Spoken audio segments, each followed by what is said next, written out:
Welcome to Aligned and Alive, where we move beyond the surface and into your deep knowing. I'm Shyane Montgomery, and this is your space to trust your intuition, clear what no longer serves, and rise into your highest self. Your wisdom is already within. You're here to remember.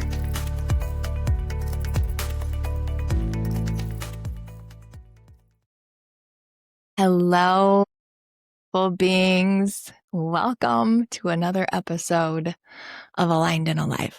Today, I am here by myself, riffing over a topic that keeps showing up in my life, an idea that really changed my life. And it will change yours too if you are not already experiencing this, or maybe even it's just an invitation for you to deepen into. And so here's the idea that God is not a concept. God is an experience. I'll share with you a little bit of a background in how this has shown up for me.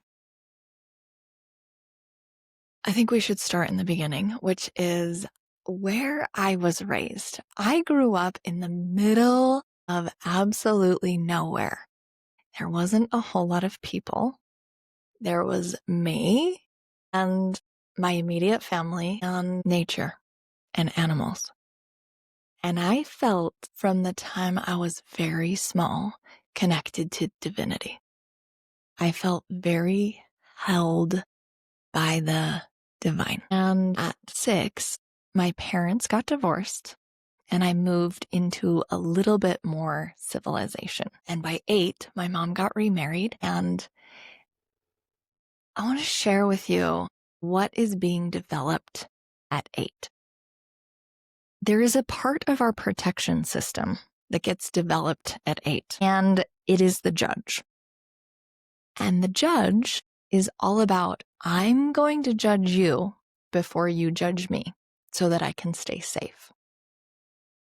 So here I am in this place feeling a little bit broken because my parents are divorced. I'm the new girl in town and I don't feel safe. I feel like there's so many new things happening, and I don't want to be judged. I don't want to be criticized. I want to protect myself. And so I decide, well, let me go back. I remember my friend's parents saying, is one question like, is she Mormon? Is she Mormon? Does she go to church? I didn't really at the time, but I was like, my goodness, if that's what I have to do to have friends, I'm doing it because I want to be safe. I want to feel safe. And for some reason, I picked this up that there was only one way. This is a belief code that I picked up based on my filter of culture, religion, DNA, my childhood. I picked up this belief that this particular religion was the right way and everything else was wrong. And so when this judge the judge gets developed at stage 5, which is 6 through 9. So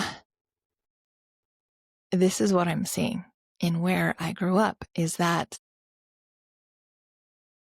if you do not participate in this, you're wrong and everything else, or this is the right way and everything else is the wrong way. And so I buy in. Like, of course I'm doing it because I don't want to get it wrong. I want to belong. Innately, as humans, we want to belong. And so sign me up. So I jumped in, and I didn't really realize it at the time. What was happening is I was trying to learn about God. I was trying to learn about divinity through reading.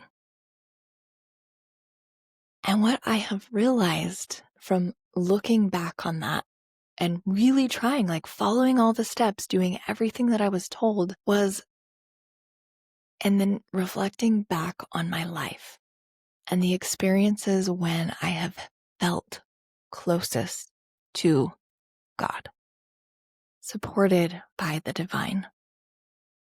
It wasn't in a way that I had made a concept. It never came through that. It was an experience.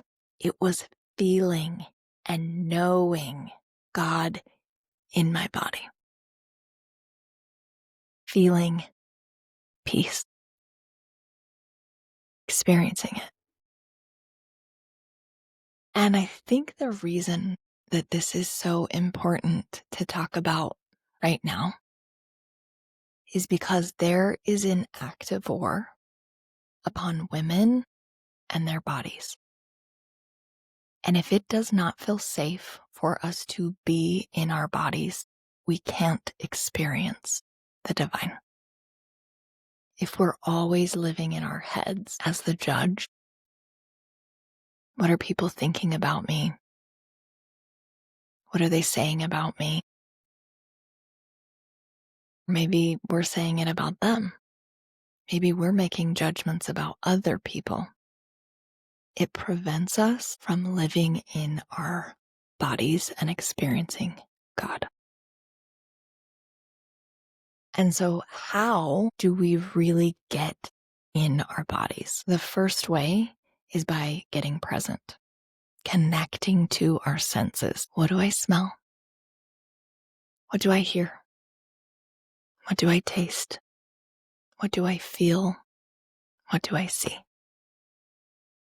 When you can tap into those things, you get present. And when you are present, that's the only time that you can connect to the divine, is in the present moment. You can't connect while you're thinking about the past. You can't connect if you're in fear or anxiety of the future. Being in the present moment is the only way we connect and can experience God. I just want to bring some awareness to the battles that keep us from connecting to our body. Think about the billion-dollar industries that's constantly in our faces as women saying you're not enough.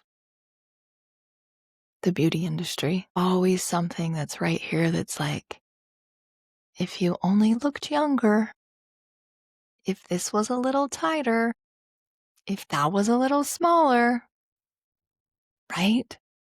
And so those things can bring up a lot of shame for us. And if we are in a state of shame, that is a low frequency. And personally, I don't think that our souls want to be in a body that's operating from a low frequency. I don't think the energetics are right. I don't think we can really come in, because it's not truth. There is nothing shameful about our human bodies.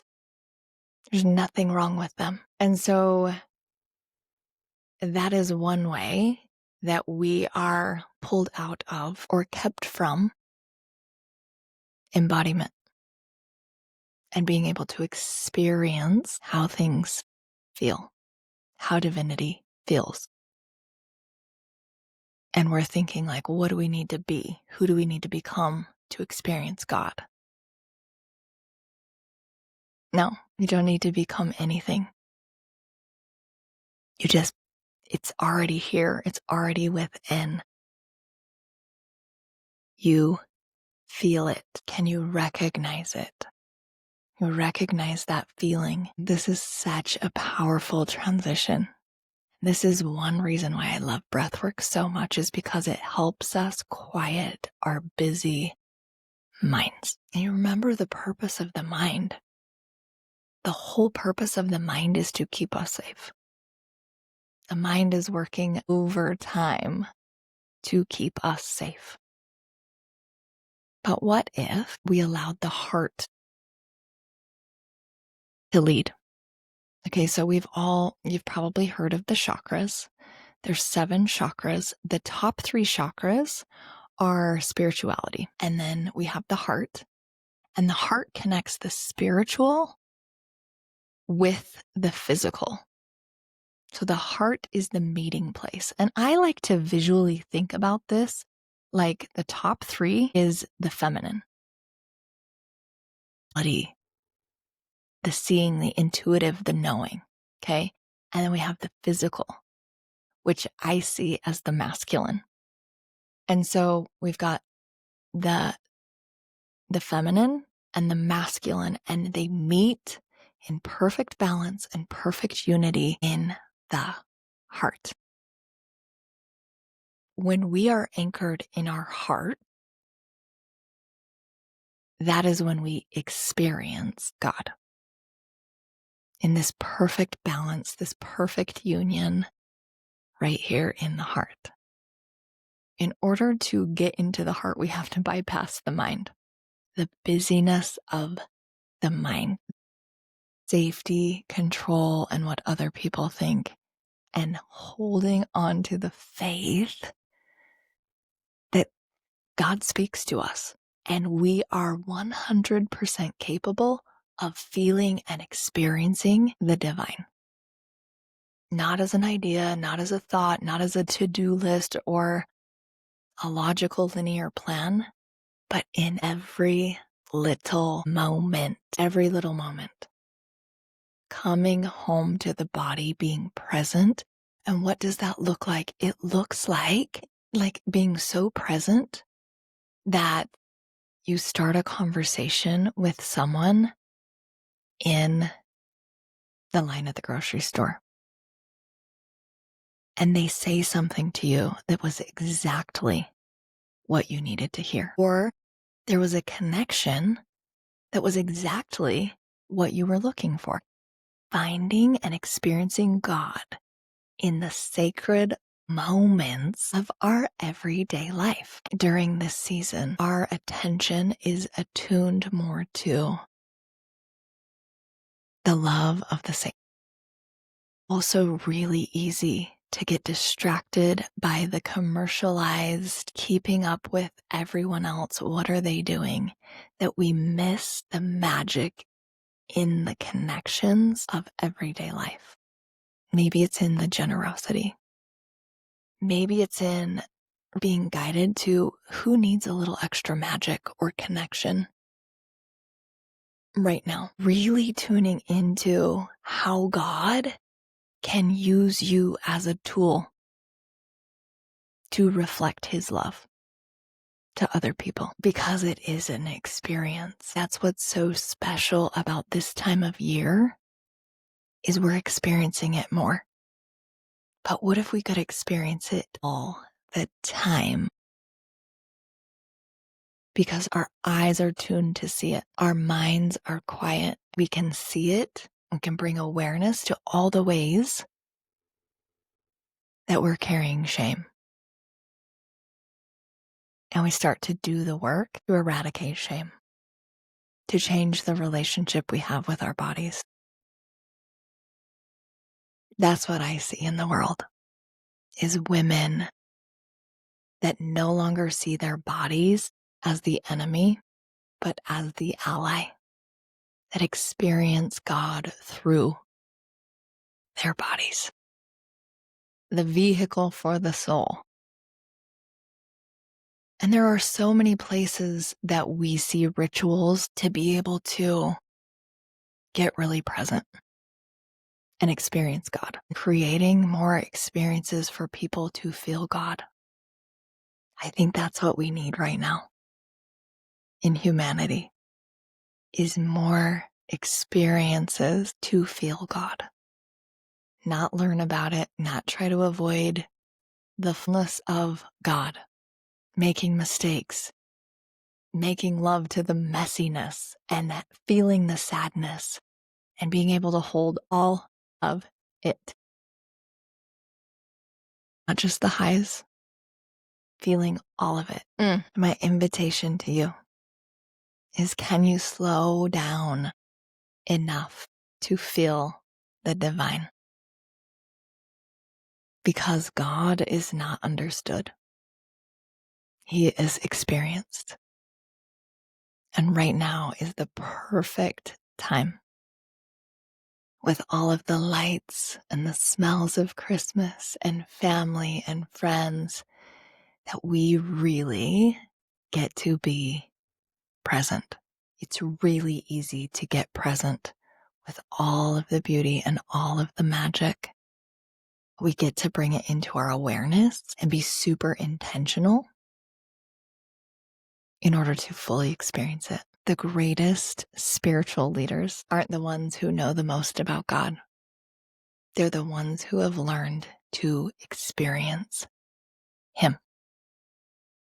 So whether it is through music, whether it is through sharing meals with your loved ones, friends, and family, allow yourself to see and experience God in all of the sacred moments of the day. Friends, if something in this episode landed for you, please share it with a friend and invite them into feeling God. Trust your knowing. Take bold, courageous moves. Honor your energy and rise into who you're meant to be. Feel free to carry this alignment into every step, breath, and conversation. If today resonated, send it to a friend, because together we rise.